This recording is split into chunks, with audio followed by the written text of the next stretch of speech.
लड़की बाज पड़ोसी। ये हैं मिस्टर मनसुख, उम्र 60 साल। वैसे तो इनकी उम्र है राम नाम जपने की, पर मनसुख दिन रात अलग अलग लड़कियों का नाम जपते रहते हैं। अरे लड़की, सुन तो, तेरा नंबर क्या है? अंकल, अभी तो आपका नंबर है, अर्थी बुक कर लो अपने लिए। अरे अभी तो मैं जवान हूँ लड़की, सफेद बालों पे मत जा। मनसुख राम को लड़कियां छेड़ने की गलत आदत थी।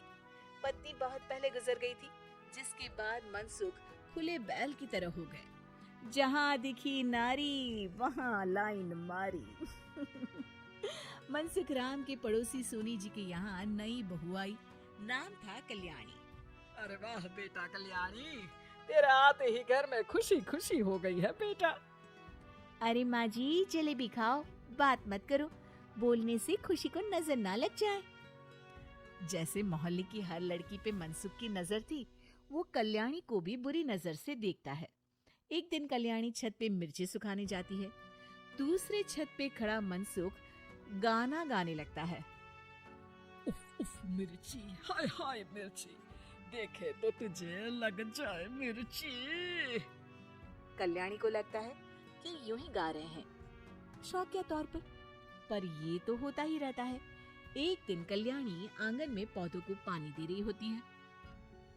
फूल हूँ गुलाब का, चमेली का न समझना, आशिक हूँ मैं आपका, सहेली का न समझना।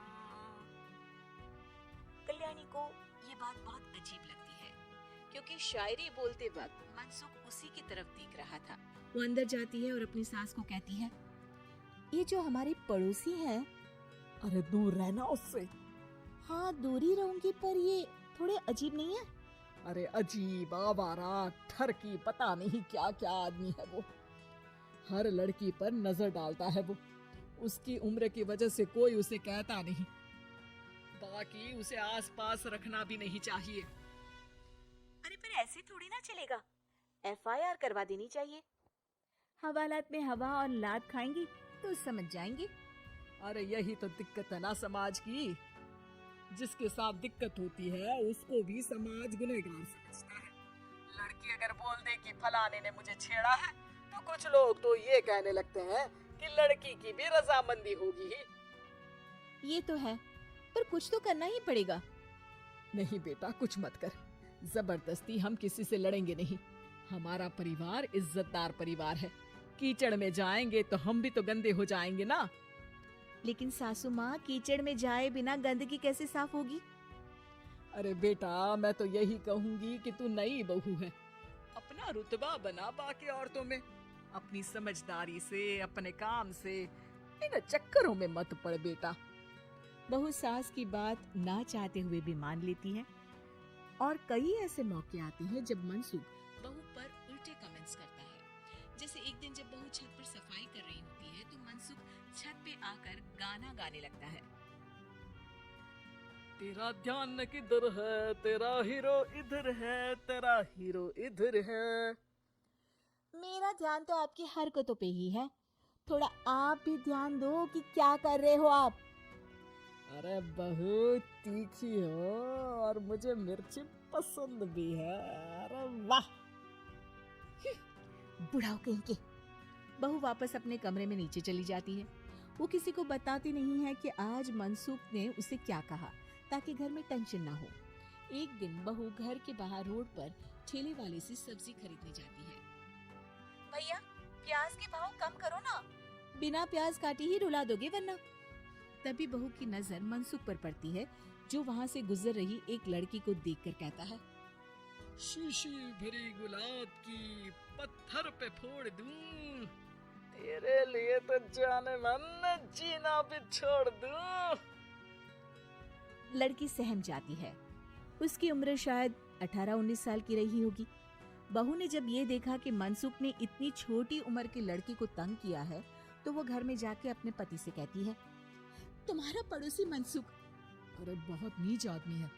अरे कुछ करते क्यों नहीं उसका? मैं क्या करूं? पड़ोस में गंदगी है, हटानी तो पड़ेगी ना। मेरा साथ दोगे? दूंगा, लेकिन करना क्या है? हम फंसेंगे तो नहीं ना? डरो मत, अच्छे काम करने से डरना नहीं चाहिए। उस दिन कल्याणी अच्छे से तैयार होती है और मनसुख के घर जाती है। अरे वाह, आज तो घर में चांद उतर आया है। आपकी शायरी, आपके गाने मुझे यहाँ खींच लाए। शाम को मेरे पति और सास घर पर नहीं रहेंगे। आप मेरे घर आ सकते हैं चाय पीने। अरे जरूर जरूर, मुझे पता था तुम समझदार हो, पर इतनी जल्द मुझे पसंद करने लगोगी ये नहीं सोचा था। चाय पे इंतजार रहेगा। शाम को कल्याणी के घर चला जाता है। आप बेडरूम में बैठिए, वहाँ चाय पियेंगे। अरे वाह, बेडरूम में चाय मनसुख हंसता हुआ बेडरूम में जाता है और वहाँ का नजारा देख के घबरा जाता है। वहाँ पर मोहल्ले की वो सारी लड़कियां खड़ी हैं जिनको आज तक मनसुख ने छेड़ा था। कल्याणी भी बेडरूम में जाके दरवाजा अंदर से बंद कर लेती है। अब बेडरूम से सिर्फ डम डम डिशुम डिशुम की आवाज आती है और बीच बीच में मनसुख की चीखें भी सुनाई देती हैं। अरे माफ कर दो बिटिया, अरे नहीं नहीं, अरे डंडे से नहीं, अरे लग जाएगी। बेडरूम का दरवाजा खुलता है और मनसुख की हालत एक लुटे फटे कौवे जैसी हो जाती है। किए की सजा तो मिलनी ही थी आपको, लेकिन आपकी और आपसे ज्यादा हमारी इज्जत का भी ख्याल रखना था। इसलिए इस बार शांति से धर धर के धर ना किया हमने आपकी। अगर जरूरत पड़ी तो बाहर जुलूस भी निकाल सकते हैं। अब ऐसी गलती नहीं करूंगा, मुझे माफ कर दो। बहू मनसुख को बाहर छोड़ने जाती है। मनसुख अपने घर की तरफ बढ़ता है। वैसे आपको चाय कैसी लगी? मनसुख अपने दुखते गाल पे हाथ रख के कहता है,